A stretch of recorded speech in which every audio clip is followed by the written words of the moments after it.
Пай-пай өмір, өтесің-ау бір күні, тыясың-ау қуанышты күлкіні.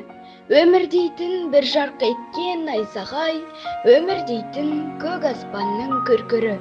Иә, өмір расымен де жалған, бүгін барсың, ертең белгісіз. Көрген түстей сағымдай өте шығатын, осынау әдемі шақтағайын, дос-жаранмен сыйласып, қызық көргенге не жетсін. Тек бір өкінішті нәрсе, сол аралас құралас болған асыл жандардың арамыздан кетіп, жанарымызға жас ертіп, қимастық сезімге бойлатып, кете баратындығы қандай қиын десеңші. Міне, бүгінде адал жар, қыздарының сүйікті әкесі Руслан Идаятұлының да ет жақындарынан алыстап, о дүниеге аттанғанына тура 1 жылдың жүзі болып қалыпты. Идаятұлы Руслан, ол Төленгі руының аңда бөлімінен тараған Идаят әкей мен Әмина шешейдің жанұясында 1974 жылдың 12 тамызында қазіргі Атырау қала маңына қарасты Кеңөзек ауылында дүниеге келді. Өмірге 6 перзент әкелген ата-анасының Руслан кенже перзенті болатын. 1981 жылы Алмалы орта мектебінің табалдырығын аттап, 1-ші сыныпқа қабылданады. Бала Русланның 8 жылдық білімді ойдағыдай аяқтап, Алматы қаласының құрылыс техникумына оқуға түсіп, студент атанғанда ата-анасының қуанышында шек болған жоқ.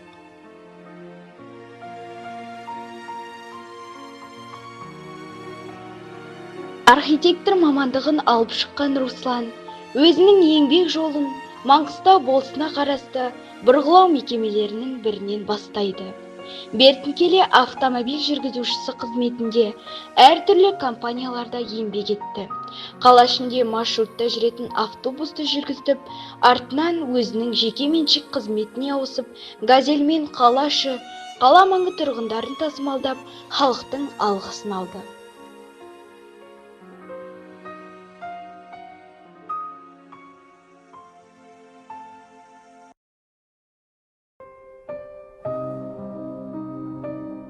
Бертін-келе 20 жылдай ICG компаниясында өмірінің соңына дейін жүргізуші мамандығымен адал еңбек етіп, өз қолтаңбасын қалдырды. Руслан қарапайымдылықты жақсы көретін, еріншектікті жаны қаламайтын, отбасы мен еңбекті қатар ұстаған ол, бар ғұмырын маңдай терімен адал еңбекке арнады. Еңбек еткен ортасының бәрінде де үлкен абыройға бөленді.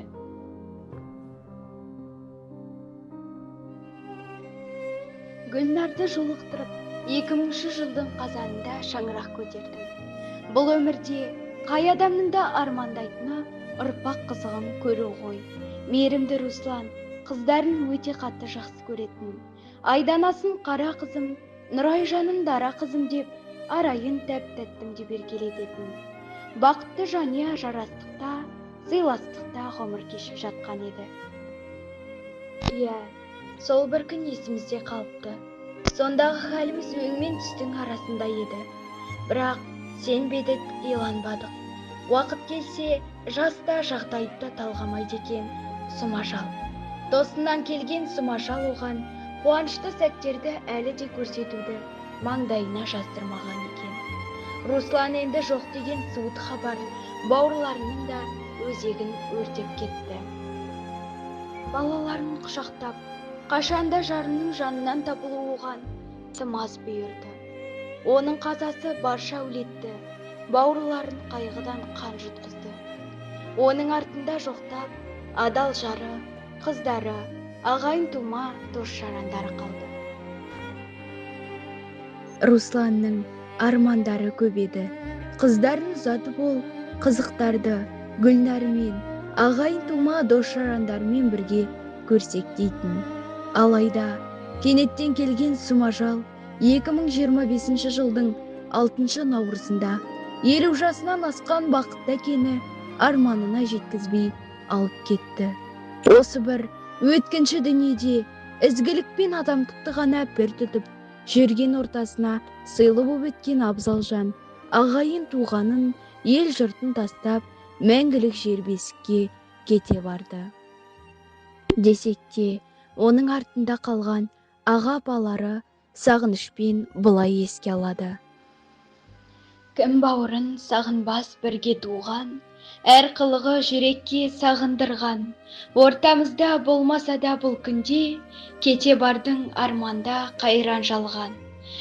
Қалдартыңда қиялмас асылдарың, бауырларың қыздарың асыл жарың, жанымыз қабылдамай жүр ғой әлі, нұр бейнеңді қара жер жасырғанын. Мекені Русланның жұмақ болсын, Алланың шуақ толы нұры қонсын, желеп жүр әруағыңмен жан бауырым, пейіште Аллам өзі қолдап жүрсін. Еркек үйдің егесі, әйел үйдің шегесі дегендей, Русланның қазасы адал жарының жүрегіне салмақ түсірді. Сағынамын мен өзіңді жан жарым, көріп жүрмін өмірдің жеңілінде ауырын. Білдірмеймін ішімдегі мұңымды, сездірмеймін сенсіз жүрген күнімді. Күлімдеген елесің көз алдымда, сағынғанда келші көздің алдына. Көк аспаннан әлде қарап тұрмысың, сағынғанды көріп біліп жүрмісің. Жылап едік жұбандық, сүрініп едік түзелдік, дарығып едік түледік.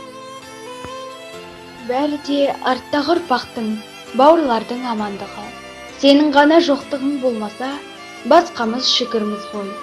Гүлнар да бір сәт осылай еске алып.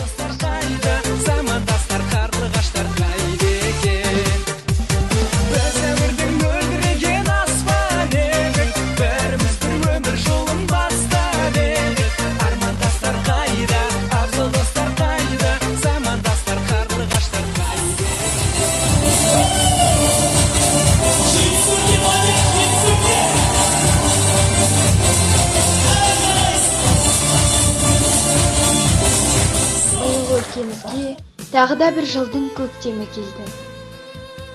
Бұл кез бізге Руслансыз келді.